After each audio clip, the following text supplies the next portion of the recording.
कार्तिक मास महात्म्य कथा। अध्याय 34। सूत जी ने ऋषियों से कहा प्रसन्न बखान। 34वें अध्याय पर दया करो भगवान। ऋषियों ने पूछा, हे सूत जी, पीपल के वृक्ष की शनिवार के अलावा सप्ताह के शेष दिनों में पूजा क्यों नहीं की जाती?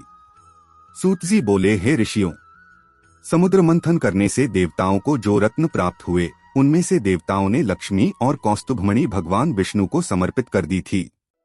जब भगवान विष्णु लक्ष्मी जी से विवाह करने के लिए तैयार हुए तो लक्ष्मी जी बोली, हे प्रभु, जब तक मेरी बड़ी बहन का विवाह नहीं हो जाता तब तक मैं छोटी बहन आपसे किस प्रकार विवाह कर सकती हूँ, इसलिए आप पहले मेरी बड़ी बहन का विवाह करा दे, उसके बाद आप मुझसे विवाह कीजिए।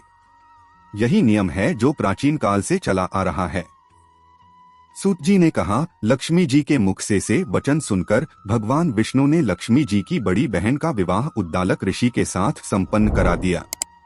लक्ष्मी जी की बड़ी बहन अलक्ष्मी जी बड़ी कुरूप थी। उसका मुख बड़ा, दांत चमकते हुए, उसकी देह वृद्धा की भांति, नेत्र बड़े बड़े और बाल रुखे थे। भगवान विष्णु द्वारा आग्रह किए जाने पर ऋषि उद्दालक उससे विवाह करके उसे वेद मंत्रों की ध्वनि से गुंजाते हुए अपने आश्रम ले आए। वेद ध्वनि से गुंजित हवन के पवित्र धुएं से सुगंधित उस ऋषि के सुंदर आश्रम को देखकर अलक्ष्मी को बहुत दुख हुआ।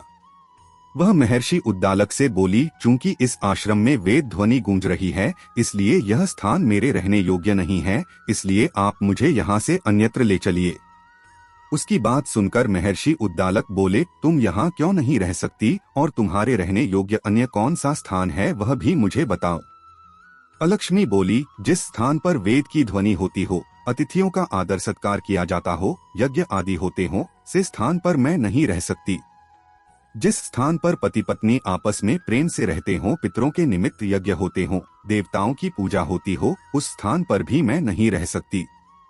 जिस स्थान पर वेदों की ध्वनि न हो, अतिथियों का आदर सत्कार न होता हो, यज्ञ न होते हो, पति पत्नी आपस में क्लेश करते हो, पूज्य वृद्धों, सत्पुरुषों तथा मित्रों का अनादर होता हो, जहाँ दुराचारी, चोर, परस्त्रीगामी मनुष्य निवास करते हो, जिस स्थान पर गायों की हत्या की जाती हो, मद्यपान, ब्रह्महत्या आदि पाप होते हो, से स्थानों पर मैं प्रसन्नतापूर्वक निवास करती हूँ।